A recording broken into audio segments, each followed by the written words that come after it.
রহমান আহত হয়েছেন, এছাড়াও আমাদের বেশ কয়েকজন নেতা আহত হয়েছেন। কিন্তু দুঃখের বিষয়, তার পাশেই বাংলাদেশের আইন শৃঙ্খলা রক্ষাকারী বাহিনী, আমাদের পুলিশের ভাইরা ছিল। পুলিশের ভাইরা এই ঘটনা দেখার পরেও কোন ধরনের প্রতিক্রিয়া কিংবা তারা ব্যবস্থা নেয় নাই। সেখানে এই নূরের সন্ত্রাসী বাহিনী যুব অধিকার পরিষদের সাধারণ সম্পাদক নাদিম হাসানের নেতৃত্বে 10-12 জন হায়েনা আমাদের সজলের উপরে অতর্কিত হামলা চালিয়ে তাকে রক্তাক্ত করেছে। সেখানে আমাদের গণনেতা তারেক রহমান আহত হয়েছেন, এছাড়াও আমাদের বেশ কয়েকজন নেতা আহত হয়েছেন।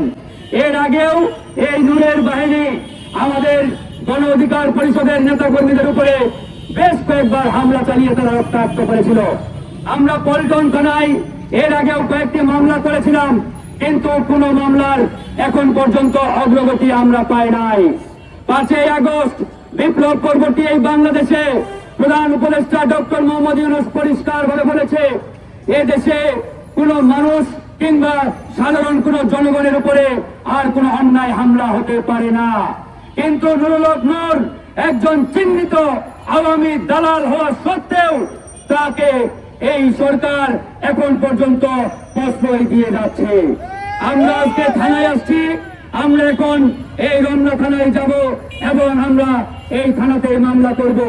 একই সাথে পল্টন থানার ভারপ্রাপ্ত অফিসার অর্থাৎ ওসিকে আমরা আগামী 24 ঘন্টার আলটিমেটাম দিয়ে যেতে চাই।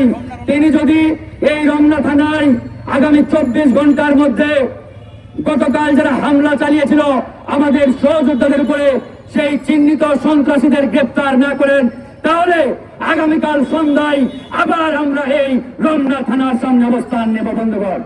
তাই আমরা পরিষ্কার ভাবে বলতে চাই, 24 ঘন্টার আলটিমেটাম এবং আমরা এখন মামলা এখানে রুজু করব। মামলা করার পরে 24 ঘন্টার মধ্যে গতকাল যে চিহ্নিত সন্ত্রাসীরা আমাদের সহযোদ্ধাদের উপরে অতর্কিত ছাত্রলীগ কায়দায় আওয়ামী স্টাইলে হামলা চালিয়েছে, সেই সন্ত্রাসীদের গ্রেপ্তার করতে হবে।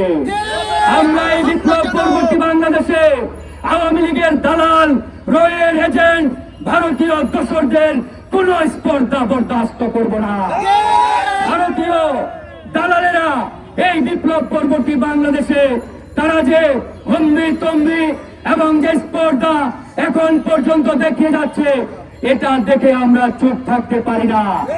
আমরা আইনের প্রতি শ্রদ্ধাশীল, আমরা আইনের প্রতি শ্রদ্ধা রেখে থানায় এসেছি। আমরা এখন 5-6 সদস্যের একটি প্রতিনিধি দল থানায় প্রবেশ করব এবং মামলা এফআইআর করব এবং 24 ঘন্টার মধ্যে সেই চিহ্নিত সন্ত্রাসীদের অনতি বিলম্বে এই 24 ঘন্টার মধ্যে গ্রেপ্তার করতে হবে।